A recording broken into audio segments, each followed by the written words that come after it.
সাবিত্রী কিভাবে যমের কাছ থেকে মৃত স্বামীকে বাঁচিয়ে আনেন। মদ্র দেশের রাজা অশ্বপতির কন্যা সাবিত্রী ছিলেন রূপে, গুণে এবং বুদ্ধিমত্তায় অতুলনীয়া।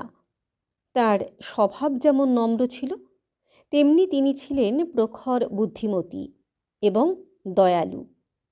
সর্বগুণের অধিকারী রাজকন্যা সাবিত্রী একদিন বনের পর্ণকুটিরে মুনির আশ্রমে দেখা পান দুমত সেনের পুত্র সত্যবানের। ভাগ্যের বিড়ম্বনায় অবন্তীর রাজা দুমত সেন তখন নিজ রাজ্য হারিয়ে স্ত্রী পুত্র নিয়ে বনে বাস করছিলেন। ভীষণ রূপবান কিশোর সত্যবানকে দেখে কিশোরী সাবিত্রী তাঁর প্রেমে পড়ে যান এবং তাকেই মনে মনে স্বামী নির্বাচন করে ফেলেন। ঘরে ফিরে সাবিত্রী তাঁর মাতাকে একথা জানালেও রাজা বিষয়টি জানতে পারেন। এরপর একদিন নারদ মুনির আগমন ঘটে রাজপ্রাসাদে। নারদ মুনি রাজকুমারীর বিবাহ প্রসঙ্গ উত্থাপন করলে রাজা তাঁর কন্যার পছন্দের কথা নারদ মুনিকে জানান। তখন নারদ মুনি বলেন, এ সম্বন্ধ ঠিক নয়, কেননা সত্যবানের ভাগ্যে অকাল মৃত্যু যোগ লেখা আছে। রাজা একথা শুনে ভয় পেয়ে যান, কিন্তু সাবিত্রী নিজের সিদ্ধান্তে অটল থাকেন। নানানভাবে তাকে বোঝানোর চেষ্টা করা হয়। সাবিত্রী বলেন, একবার যখন আমি সত্যবানকে স্বামী নির্বাচন করে ফেলেছি, তখন আমি অন্য কাউকে বিয়ে করলে সেটা অধর্ম হবে। তাই ভাগ্যে আমার যাই থাকুক না কেন, আমি সত্যবানকেই বিয়ে করব। এরপর নানানভাবে কন্যাকে বোঝানোর চেষ্টা করে ব্যর্থ হয়ে অবশেষে রাজা অশ্বপতি সত্যবানের সঙ্গে সাবিত্রীর বিবাহ দেন।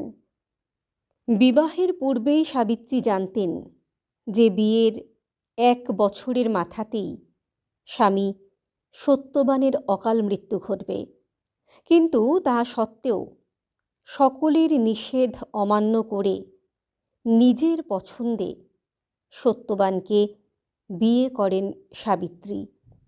এরপর 1 বছর পূর্ণ হলে সেই সময় এসে উপস্থিত হয় এবং সাবিত্রী সহ বনে ফল মূল আনতে গিয়ে মৃত্যু হয় সত্যবানের। এরপর যমদেব এসে সত্যবানের প্রাণ নিয়ে যেতে উদ্যত হলে সাবিত্রীও তার সঙ্গে যেতে থাকেন। তখন যমদেব তাকে ঘরে ফিরে যেতে বললে নানান রকম ধর্মীয় তত্ত্বকথা বুদ্ধিদীপ্তভাবে বলতে থাকেন সাবিত্রী। তার মধুর বাক্যে সন্তুষ্ট হয়ে যমদেব তাঁকে স্বামীর প্রাণ ব্যতীত যে কোনো বর চাইতে বলেন। এইভাবে 3 বারের 3টি বরে সাবিত্রী নিজের অপুত্রক পিতার জন্য পুত্রবর, তার অন্ধ শ্বশুরের চক্ষু এবং শ্বশুরের হারানো রাজ্য পুনরুদ্ধারের বর প্রাপ্ত হন। এরপরও সাবিত্রী ঘরে না ফিরে যমদেবের গুণকীর্তন করতে করতে তাঁর সঙ্গে যেতে থাকেন। সাবিত্রীর মধুর বচনে তুষ্ট হয়ে যমদেব আবারও তাকে স্বামীর প্রাণ ব্যতীত যে কোনো বর চাইতে বলেন।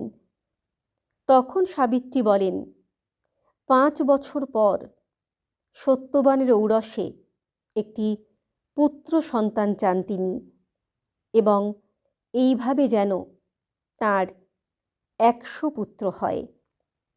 শুনে যমদেব বলেন, তথাস্তু।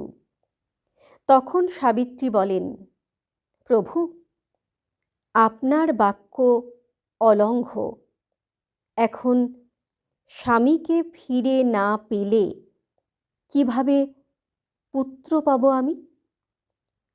তখন যমদেব প্রখর বুদ্ধিমতী পতিব্রতা সতী নারী সাবিত্রীর কাছে পরাজয় স্বীকার করেন এবং সত্যবানের প্রাণ ফিরিয়ে দেন।